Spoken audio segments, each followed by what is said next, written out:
itu berbahasa yang tentang ini ya, tentang sosial, biasanya tentang studi kasus. Nah, itu bisa diselesaikan dengan pendekatan kualitatif.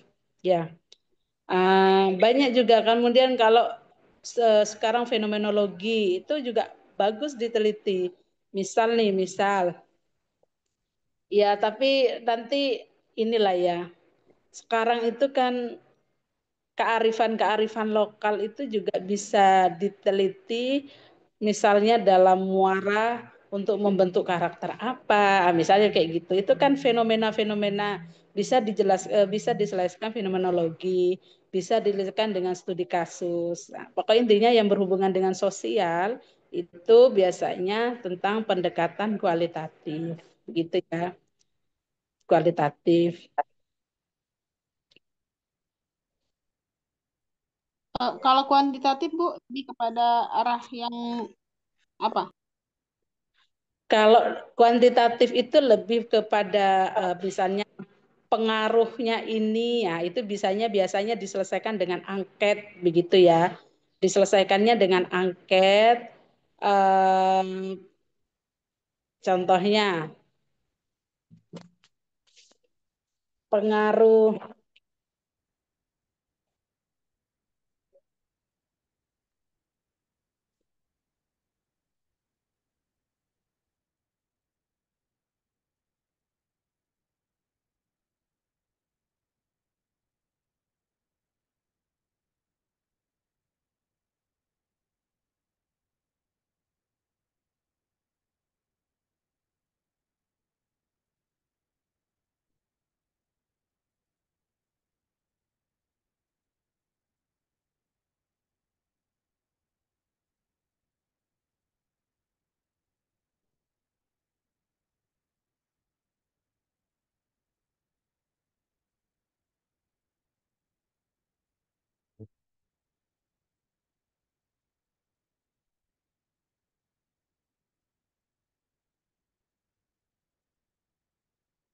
Tidak ada suaranya nih. Hilang suaranya. Terputus atau gimana? Suaranya nggak ada.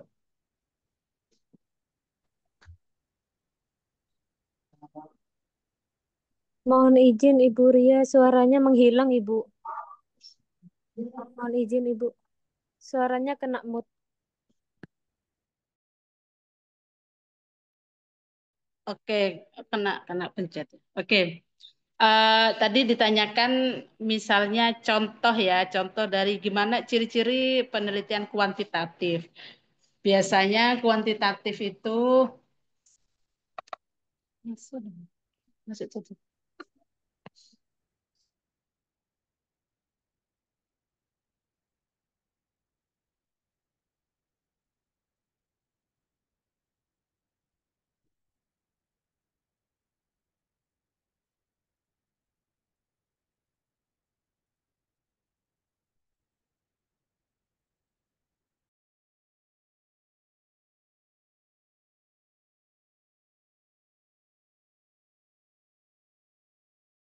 Oh, di mood lagi sama saya. Ngomong sendirian dari tadi. Jadi misalnya ya, kalau kuantitatif itu adalah pengaruh intensitas penggunaan media sosial terhadap prestasi akademik mahasiswa, misalnya begitu. Nah, itu bagaimana kita akan mengetahui ya dengan menyebarkan angket begitu ya. Akhirnya data-data itu ditemukan dengan itu. Biasanya apa ya redaksi judul itu kita bisa menemukan dengan pengaruh ini itu biasanya ciri-ciri kuantitatif gitu. Kalau kualitatif itu lebih ke misalnya implementasi, kemudian peran atau apa karena memang kalau kualitatif itu berhubungan dengan sosial. Itu ya, Mbak. Nantilah kita belajar belajar mana kuantitatif, kualitatif itu ada ininya ya, ada apa namanya, ada subtemanya tersendiri dari pendekatan-pendekatan itu karena tadi juga ditanyakan sama Masnya itu apakah hanya sampai tataran mixed method aja apa ada pendekatan yang lain. Nanti ada banyak nanti. banyak nanti karena ya tapi yang paling familiar dan kita gunakan itu adalah dua pendekatan itu gitu ya.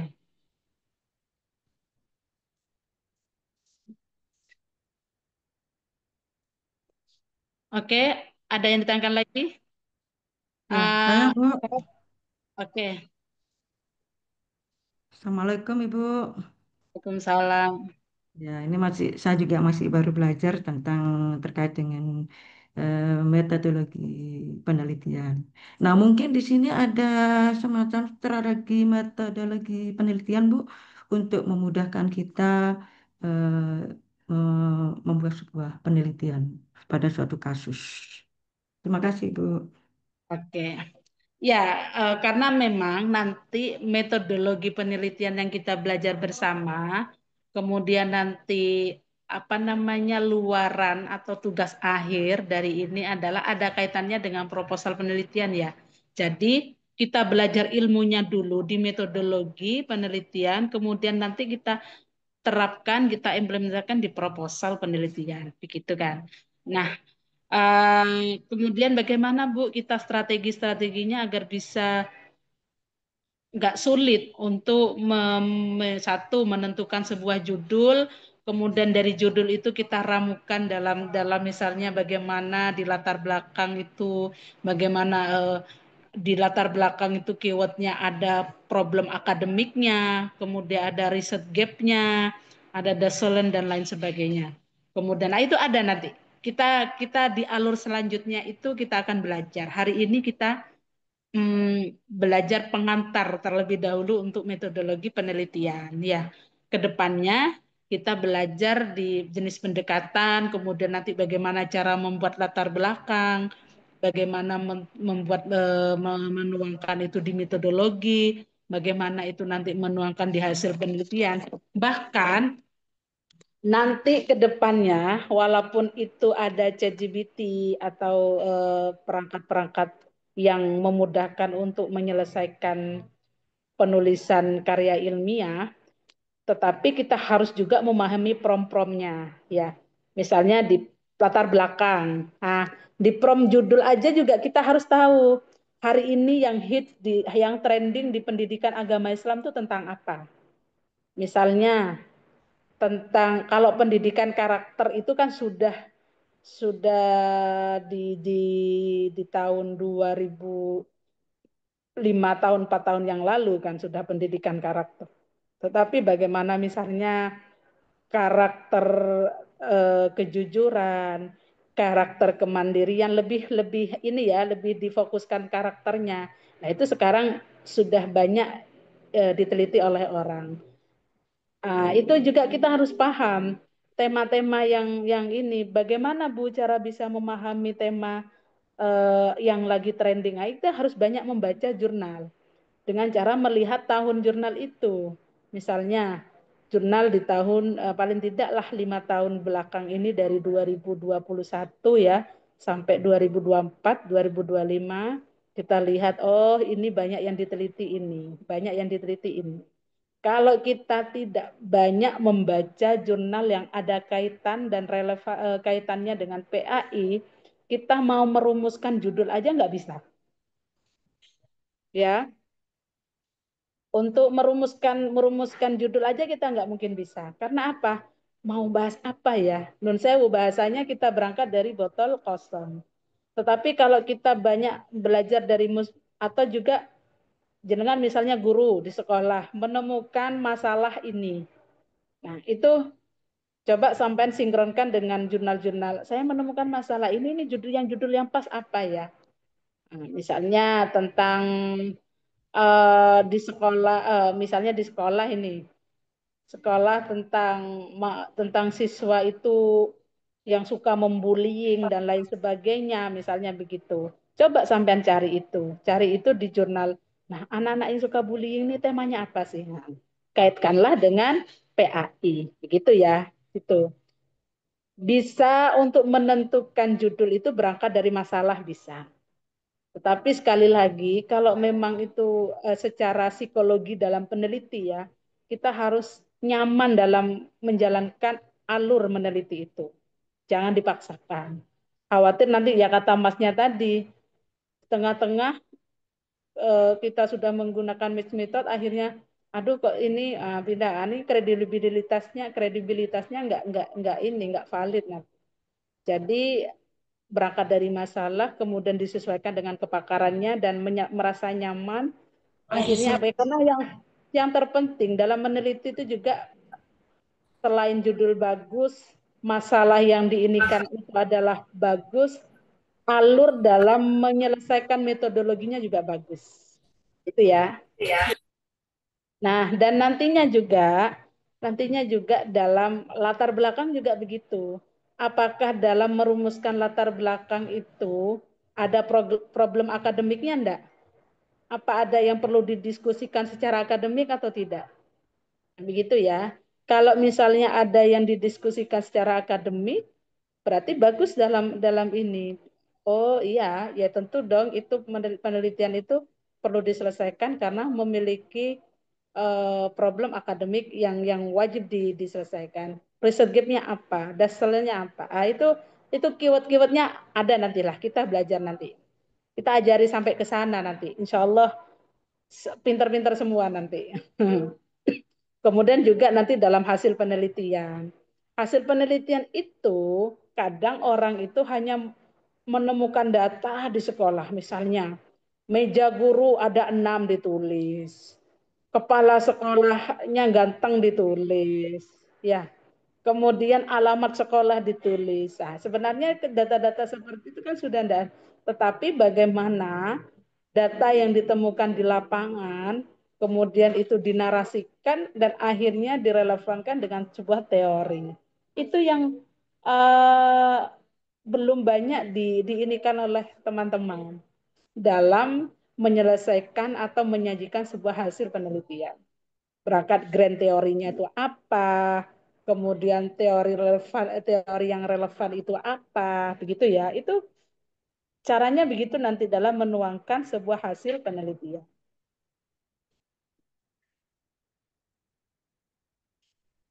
Begitu ya Mbak ya. Kayaknya dari Probolinggo barusan itu. Iya, Ibu. Terima kasih solusinya. Dari mana Bu Sunarsi? Ini dari Probolinggo Kota, di Kebonjari ini, Bu. Oke, besok datang Kebonjari. kuliah online Insya offline Allah. besok ya bersama Prof. Tahir Lut. Siap, insya Perkuliahannya Allah, mulai Ibu. jam 8 besok. Jadi paling tidak sebelum jam 8 sudah di kampus karena Prof. Tahir Lut hari ini sudah di Probolinggo. Oke. Ya, Insya biar Allah tidak. siap, Ibu. Oke, Oke. terima kasih. Oke. Yang dari Lumajang Pasuruan yang mau ikut juga boleh hari ini juga sudah mulai prepare ya besok ini. Karena Pak Insya Allah kuliah dengan Prof. Tahir Lut itu kan nggak seminggu sekali tidak. Paling tidak nanti ya sebulan sekali Kalau Bu ya. Ane, Dan mumpung hari ini beliau bisa hadir, bisa ini ya, bisa hadir ke kampus emang paling tidak kalau kuliah secara offline bisa tatap muka, bisa ditanyakan ke beliau apa yang menjadi ini yang ingin ditanyakan, didiskusikan gitu. Jadi nanti yang Pasuruan dan Lumajang saya harap juga bisa mengikuti perkuliahan offline. Mau hadir enggak yang dari Pasuruan? Ini di 2 kelas ini ada enggak yang dari Pasuruan? kayaknya kok nggak ada. Enggak ada ya? Dari luar Jawa semua ya? Bojonegoro, Bu. Pekanbaru. Bojonegoro. Oke. Dari Kediri. Mau hadir enggak dari Kediri ini? Oke, oke. Oke. Nah, ini ada yang tanya, Bu, besok setelah Prof. Tohir itu ada perkuliahan lagi, maksudnya kuliahnya offline ya. Intinya di hari Sabtu offline semua besok. Iya, di hari Sabtu offline semua. Karena sudah ini. Nah, besok mungkin men-setting apa ya kelas bagaimana yang juga ikut kuliah online yang berada di Jawa Timur dan luar Jawa itu. Itu ya. Uh, mungkin nanti ini ya apa namanya PPT atau materi yang sudah dibuat akan kami share, bisa dibaca-baca Karena juga apa namanya nanti juga bisa jenengan baca dan nanti bisa didiskusikan bersama gitu ya. Perkuliahan di ini kan terbatas. Kita hanya 1 jam 20 menit. Selebihnya juga dengan bolehlah baca-baca bagaimana ini. Karena nanti ke depannya kalau kita memahami lebih mendalam tentang bagaimana alur dalam metodologi penelitian, insya Allah ke depannya jenengan dalam meriset itu akan mudah. Ya, akan mudah. Akan mudah. Barangkali nanti ada hibah-hibah penelitian kan juga bisa itu ngajukan hibah penelitian. Kalau di sekolah ada enggak hibah-hibah penelitian untuk guru gitu ada enggak? Enggak ada ya. Enggak ada. Kalau di dosen ya ada. Dosen ada hibah penelitian yang disupport oleh Kemenak. Makanya kenapa ini? Ya paling tidak panjenengan dari apa ya researcher lah, maksudnya lulusan magister IAD juga memahami nanti meneliti, bisa juga nanti ya orang meneliti kan menjadi mujtahid. Tulisan jenengan dakwah dalam dunia akademik, dakwah dalam tulisan ya. Barangkali orang membutuhkan solusi dalam menyelesaikan pengaruh orang yang selalu megang HP secara akademik itu bagaimana sih? Carilah dia di Google Scholar, ada tulisan jenengan. Misalnya baca tulisannya Pak Imam Solihin. Pak Imam Solihin merumuskan bahwa orang yang eh, bergantungan dengan gadget, media sosial bagi anak itu adalah begini, begini, begini. Ilmu yang diperoleh dengan membaca itu kan kita sudah berdakwah dalam dunia tulisan. Kalau orang lain mengikuti dan jangan dijadikan rujukan, paling tidak yang pertama mendapatkan pahala amal jariah kita begitu loh. Nah, di situ juga kalau kita bicara perspektif Islam ya bahwa tulisan-tulisan kita itu nun sewu bahasanya juga begini. Walaupun kita pada nantinya menutup mata, tetapi kita masih tetap hidup dengan karya kita. Tulisan kita masih bisa dibaca orang, berarti kan kita masih hidup dalam keilmuan kita.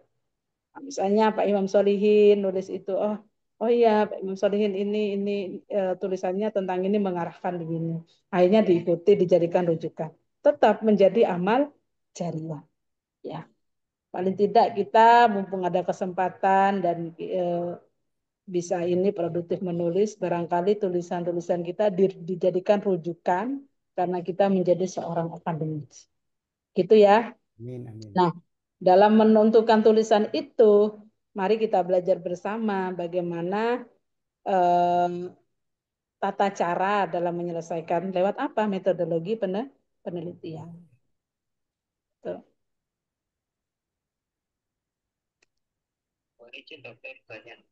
Oke. Tadi disampaikan penelitian itu maksudnya gimana?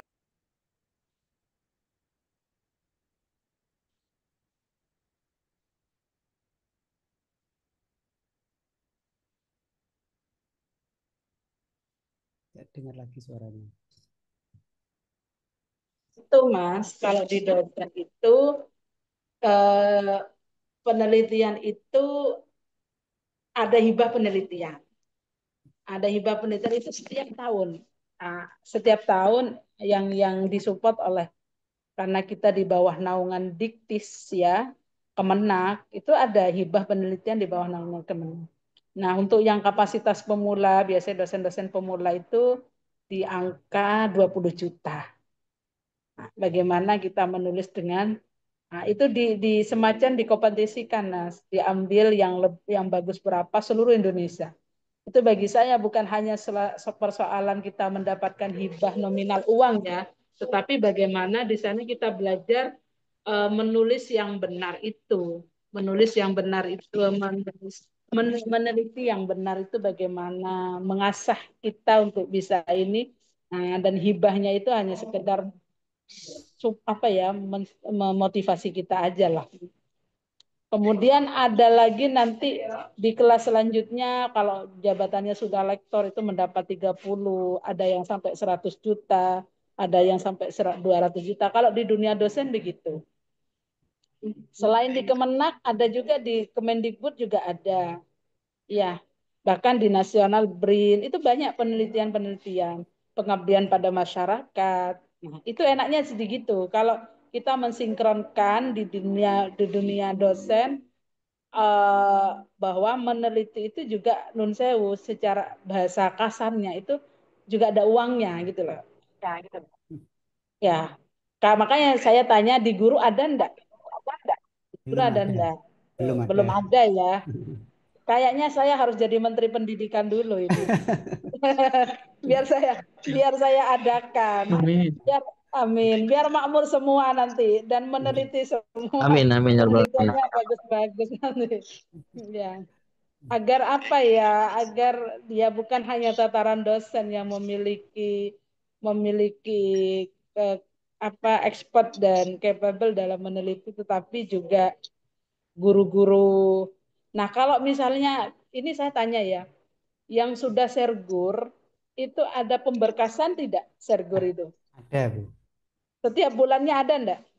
Ada, Ada, Ibu. ada. Ada. Dalam pemberkasan itu ada enggak yang harus menyetorkan jurnal-jurnal ilmiah gitu, ada enggak? Enggak ada Enggak ya? ada, enggak ada. Oh, enggak ada. Oke. Enggak ada. Kalau di dunia dosen, sertifikasi dosen itu ada, Mas. Jadi Oh, memang kita belajar, maksudnya metodologi meriset itu kita harus pahami betul dan belajar betul karena nanti juga ada arahnya dengan jenjang karir kita yang ada uangnya, kemudian bagaimana kapasitas keilmuan kita. Jadi ini termotivasi banget. Kalau yang guru-guru ini jangan hanya merasa begini ya. Setelah selesai S2 sudahlah saya selesai belajar metodologi penelitian gitu. Barangkali nanti kita kan tidak tahu takdir ke depannya menjadi seorang researcher, peneliti yang amin. bagus ya. Jenengan bisa misalnya walaupun jadi guru, ada dosen yang tidak bisa meneliti, dia sibuk banget. Misalnya saya yang mau ini yang mau mengerjakan misalnya Pak Burhan Abdullah, saya mau mengerjakan, saya dulu sudah paham tentang dunia ini. Walaupun misalnya hari ini jadi guru, misalnya jadi mudirul ma'had, misalnya begitu. Tapi juga bisa mengerjakan tesisnya teman-teman S2 mahasiswa. Akan juga keren itu nanti. Ya, paling tidaklah ilmu yang kita peroleh hari ini itu adalah untuk diri sendiri ya, dan semoga nanti bisa dibagikan ke yang lain, tularkan yang lain. Gitu ya. Jadi kalau di dunia dosen itu ada, hibah penelitian itu ada, makanya banyak dosen-dosen itu termotivasi untuk profesional dan lebih mendalam untuk belajar dunia penelitian. Gitu. Kalau dulu di Sargur itu saya PTK, Ibu. PTK Penelitian ya. tindakan kelas. Ya, Iya, PTK. penelitian tindakannya itu. Sekarang Ya, udah nggak ada PTK. ya PTK itu ya. Ada tapi tidak Penelitian untuk tindakan kelas itu. Maksudnya tidak dilaporkan, tidak di tidak, sertifikat, tidak, tidak ya. tidak, Oh, tidak. tidak masuk Tapi untuk itu juga pencairan. salah satu penilaian ke dosennya itu waktu itu, Bu. Salah satu Hmm. persyaratan juga untuk poin nilai, mengumpulkan nilai untuk penilaian sertifikasi Oke. waktu kelulusan waktu itu. Kalau pencairan enggak. Oh, enggak, kalau pencairan enggak. Kalau pencairan kan sudah pasti cair kalau sudah lulus kan, Pak. Tapi kan harus ada pemberkasannya. Iya. Kemarin yang untuk PPG Kemenak yang baru diminta Ibu untuk yang penelitian-penelitian itu. Oke, Oh, yang baru itu ya. Ya, PPG. karena itu termasuk ikut apa namanya RPL. RPL. Ya, masuk di RP. RPL untuk yang PPG yang baru. Iya, yang baru ya, karena mungkin yang baru ini sudah banyak evaluasi kalau seharusnya guru ini juga harus pintar dalam meriset dan lain sebagainya. Ini Betul, ya, betul dan harus dipublish kemarin itu. ya jadi harus dipublish juga. Oke, iya. Di dosen juga begitu, Mbak. Setiap setiap semesternya itu kita harus ada satu jurnal yang harus dipublish. harus di jurnal yang harus dipublish. Ini sudah pada kenal ya di kelasnya? Belum, Bu. Belum, Ibu. Belum. Baru kenal di sini, Nanti Bu. nanti yang wajib hadir semua itu ketika ujian tesis nanti. Walaupun yang dari ya paling tidak lah sebelum lulus kuliah itu hadir silaturahmi ke IAD begitu ya. Biar tahu, oh IAD ini yang dari Ya, luar Jawa, yang dari luar Jawa. Kalau yang dari Jawa Timur, kemudian ini ya semisal ada waktu boleh, kalau memang enggak ini juga bisa kuliah offline online. Tapi paling tidak perkuliahan diikuti dengan betul ya. Karena walaupun dengan online diikuti dengan betul. Kemudian nanti untuk apa namanya, untuk LMS banyak yang tanya itu, dan manggilnya ke saya manggilnya Pak. Oh, enggak ada yang tahu saya kayaknya. Nah, salam kenal ya, yang hamba Allah itu saya, nomornya Bu Hoiriyah ya, Bu Ria. Saya Oh, kalau dipanggil di kampus Oh, tuh Bu Ria. Saya aslinya dari Probolinggo, Bapak ya. Dari Probolinggo, memang saya di PAI, mulai 1 sampai S3 PAI saya. Ya, dari PAI yang menginikan jenengan ke depannya saya nanti Bu Hoiriyah ya. Nanti kalau ada yang mau ditanyakan perihal apa bolehlah nanti apa kita sharing, kita ini lewat grup. Untuk Insya Allah di hari Senin sudah mulai nanti kita pengiriman yang belum dapat jasket. Iya, karena Nun Sewu dari kemarin kita banyak kegiatan, mulai dari orientasi mahasiswa baru, kemudian ada kuliah dengan yang jenengan ikut kemarin itu kuliah internasional ya kan. Kemudian setelah itu orientasi mahasiswa baru, karena mahasiswa baru kita hari ini yang selain pasca ya, di S1 itu sekitar 400 sampai 500. Masya Ya, Allah, sudah yang banyak ya. 400 sampai yang Alhamdulillah. segitu. Ya, ini juga tirakat dan doanya panjenengan semua ini. Alhamdulillah. Ya, Alhamdulillah. doanya terus ya. Karena panjenengan hari ini sudah bagian dari pasca sarjana, sudah bagian dari keluarga kita. Jenengan kan keluarga kami. Iya, iya, insya Allah. Sudah menjadi dari bagian dari ya, bantuan pandangan untuk sama-sama ayo kita ini kan kampus kita tercinta ini. Ya. Nah, setelah kegiatan orientasi mahasiswa baru, kita dilanjut juga rapat kerja untuk semester depan. Baru ini perkuliahan, makanya belum sempat untuk mengirim jasket yang ada di luar kota Jawa dan luar kota yang belum ambil ketika kemarin di orientasi mahasiswa baru. Insya Allah mulai hari Senin kita nanti menyelesaikan jasketnya terlebih dahulu. Setelah itu nanti KTM. Habis itu setelah KTM nanti LMS-nya ini sampai sembari menyunting data. Karena Bapak Ibu semuanya, kami ingin membuat NIM-nya panjenengan semua kemarin itu, awal yang dilakukan adalah validasi ijazah. Khawatir ijazahnya Pak Andri Sulistiono ini tidak diakui di Indonesia. Banyak itu mahasiswa yang kita itu kan yang dari luar ini. Pak Rektor itu Buria ini dari Madinah, bacakan ini ijazahnya gimana karena kan tulisannya Arab.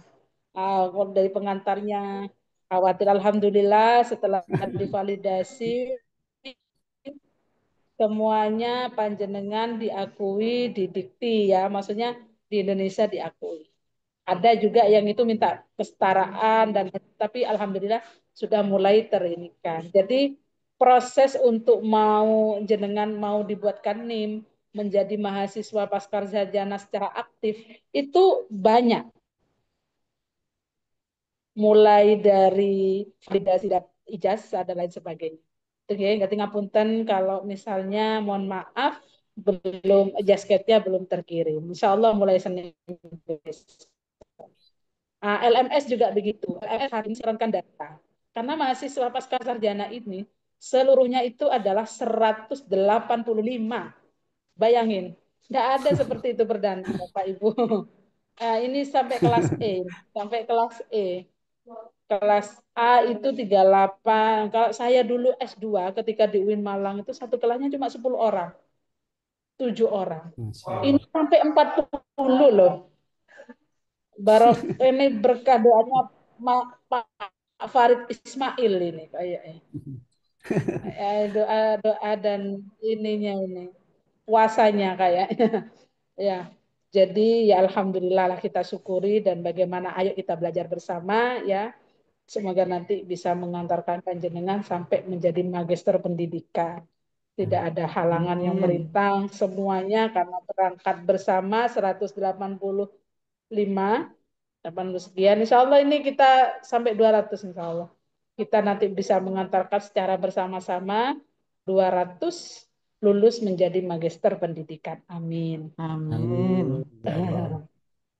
Amin. Oke. Jadi perkuliahan apa namanya kuliah S2 adalah karena pinginnya tuntutan sekolah bukan hanya itu aja gitu. Tapi paling tidak ayo kita belajar kita ya S2 ternyata menyenangkan barangkali bisa Amin. lagi menjadi dokter Amin. Amin. nantinya. Kasih doanya. Sekolah sekarang itu Bapak Ibu enggak seperti zaman saya. Kalau zaman saya sekolah dulu ketika S3 itu kita harus datang ke kampus, harus kos ya, harus meletakkan jabatan dan lain sebagainya harus fokus. Proses disertasinya itu lama, 1 tahun, 6 bulan sampai 1 tahun. Hari ini kuliah doktor, kuliah magister pendidikan sudah bisa online kayak panjenengan, bisa hybrid kayak panjenengan. S3 juga nantinya seperti itu. Jadi bagi saya eman kalau tidak dilanjutkan. Insya Allah, walaupun Pak Adri Sulistyo ini secara umur misalnya hari ini berapa, Insya Allah saya doakan setelah magister langsung lanjut S3 nanti. Amin. Amin. Amin. Jadi Dokter Burhan Abdullah, jadi Dokter Afif Afandi, ya. Semuanya, ya ini calon para dokter. Amin. Amin ya Rabb. Amin. Saya juga dulu didoktrin sama profesor saya. Ngapain kuliah S2 kalau enggak S3? Suka nyemplung sekalian nyemplung katanya. Tapi ketika itu diniatkan, ada jalannya, ada jalannya. Makanya diikuti betul nanti kuliah ini maksudnya dengan menyenangkan lah, jangan dijadikan beban. Jangan dijadikan beban.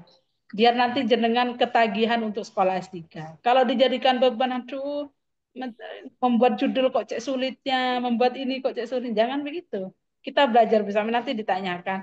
Apalagi sekarang banyak di apa ya, banyak eh, apa media teknologi yang sudah memudahkan kita, ada AI dan lain sebagainya untuk menyelesaikan tugas akhir itu. Jadi eman kalau kita tidak kuliah sampai strata doktoral itu, eman. Masalah biaya insya Allah ada jalannya. Kata Allah dalam firman-Nya orang yang berjalan mencari ilmunya Allah, berjalan lanahdiyannahum subulana, pasti akan ada jalan ya. Pasti akan ada jalan. Alladzina jahadu fina lanahdiyannahum subulana. Nah, itu ya saya kurang ini. Ya, itu pasti ada jalan nanti, Ustadz ya, bagi orang yang mencari ilmu. Panjenengan untuk hari ini yang sudah registrasi di tahap 1, nggak usah kepikiran tuh tahapnya, penting diusahakan. Ada lagi nanti, ada jalannya nanti. Yang penting niat dulu, tata niat, kita sekolah, kita kuliah mencari ilmu, ya, bukan hanya untuk menggugurkan karena kita mudirul ma'had, karena kita adalah kepala sekolah dan lain sebagainya, tapi tata niat kita memang untuk mencari ilmu, ya, insya Allah pasti akan ada jalan di tahap kedua nanti untuk pembayaran nanti. Amin. Amin. Amin. Kalau di Oke, Institut Ahmad Dahlan S3 apa ada, Ibu? belum ada. Insya Allah ke depannya ini masih mau mengusahakan S2 pendidikan dulu ya, setelah nanti. Karena ada prosedurnya itu untuk membuka S3 itu. Enggak. Ibu, Ini kan kita S2-nya masih perdana, tahun depan kita sudah mulai akreditasi. Doanya ya, kalau kita Amin. sudah punya akreditasi, Amin. insya Allah, tapi kita usahakan jenengan lulus itu sudah berakreditasi begitu. Amin. Amin. Amin. Amin. Ibu mau bertanya, NIM-nya kita tuh apa sudah masuk di PD Dikti ya? Sudah masuk di PDDikti, sudah disinkronkan. Saya Panjenengan cek, semua belum tahu ya NIM-nya ya. saya cek PD di PD Dikti belum masuk punya saya, Bu. Oh gitu. Iya.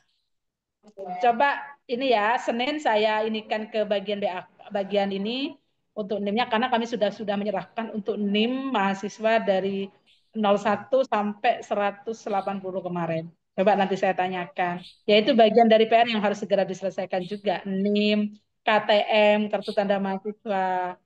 Kemudian nanti web-webnya itu kami selesaikan satu persatu. Iya. Baik, Bu. Karena kemarin kita juga baru menyelesaikan menyusun kurikulum, kemudian jadwal dan lain sebagainya agar perkuliahan ini segera dimulai. Gitu. Oke, karena sudah jam 20.20 ya perkuliahan kita karena jangan juga capek. Mohon maaf sudah ini ya. Mulai hari ini kan sudah mulai beradaptasi dengan waktu kuliah malam ya. Iya. Oke, saya ucapkan terima kasih banyak sudah atas komunikasinya. Kedepannya tetap seperti ini ya. Kita selanjutnya nanti belajar jenis ya tentang pendekatan-pendekatan dalam penelitian itu kita belajar lebih mendalam agar nantinya tahulah bagaimana ciri-ciri dari meneliti ini begitu. Dan kedepannya untuk menentukan judul dan ini sudah agak paham. Baik, untuk kelas B ya. Kelas B ini saya tukar ya nanti ya, sepakat ya.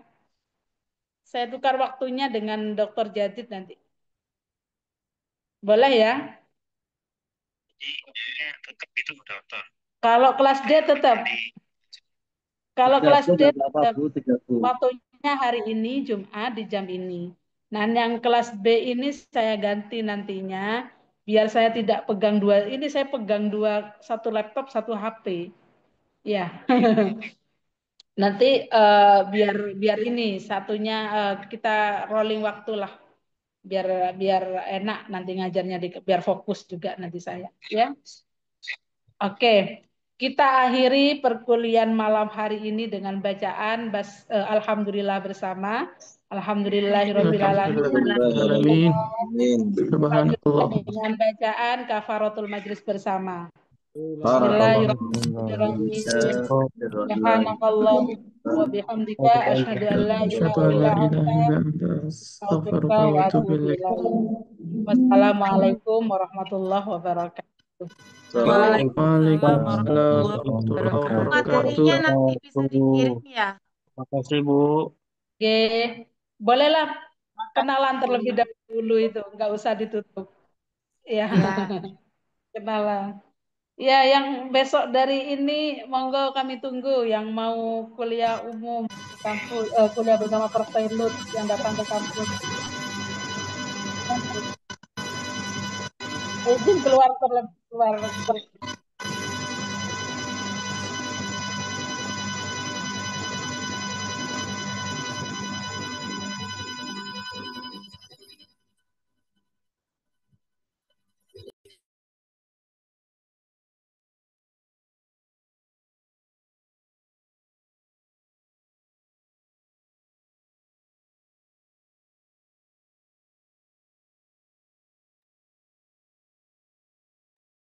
Mohon izin Bapak Ibu, eh, mungkin nanti saya ada usulan untuk apa PJ penanggung jawab setiap pelajaran, G, agar kedepannya ketika ada tugas-tugas itu mudah seperti itu. Karena itu juga akan dilakukan di kelas-kelas lain juga gitu. Jadi mungkin untuk kelas D dan kelas B monggo didiskusikan penanggung jawab pembelajarannya siapa, penanggung jawab mata kuliahnya siapa setiap mata kuliah gitu. Karena kedepannya kan kita akan ada banyak tugas-tugas yang memang online kan karena jauh-jauh gitu Bapak Ibu. Mungkin bisa sesama teman-teman kelasnya didiskusikan.